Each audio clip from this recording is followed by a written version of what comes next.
Now, here's also, again, thinking about this very deeply and knowing about this actually very deeply, we get to this realization that if we don't really change our approach to this existence, we're going to be upset.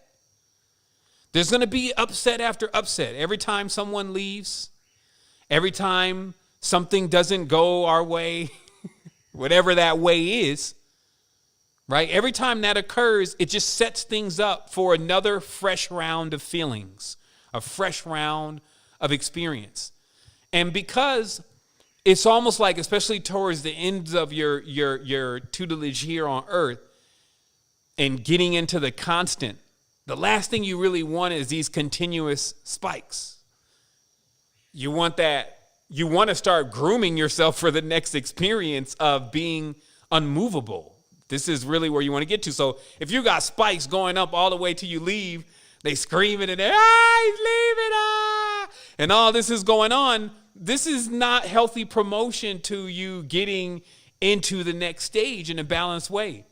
It's about creating the balance by realizing the truth and taking the heavy dose of medicine.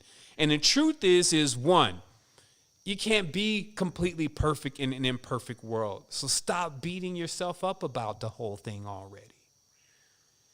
2, nirvana, which basically means not to have any of the bodies, to let loose of all the vehicles. So, all of this stuff is us just building energy around things. Like even the predictions, like, oh, this is the end, it's the most catastrophic. When I see you in 2021, hopefully you got something done, because we more than likely will be there. It's like the 2020 people or 2012 people, they just stocked up all this stuff, and then, they thought the whole world was going to end, aliens were going to come pick them up. They sold all their good stuff, you know what I mean? And, got rid of all their, gadgets and went to a cave somewhere and sat and waited and waited and waited. And then they had to come back and get a job again. And it's because it's the same rhetorical process that we can let ourselves out of this thing at any time, but do we really want to get out? This is where truth starts setting in. Like, you lose yourself, but you find it all. Okay? That makes perfect sense. That explains it right there. The ego, the ID, the smells, the senses, the data, the parents, the load, all of it is gone. And now what is present is everything.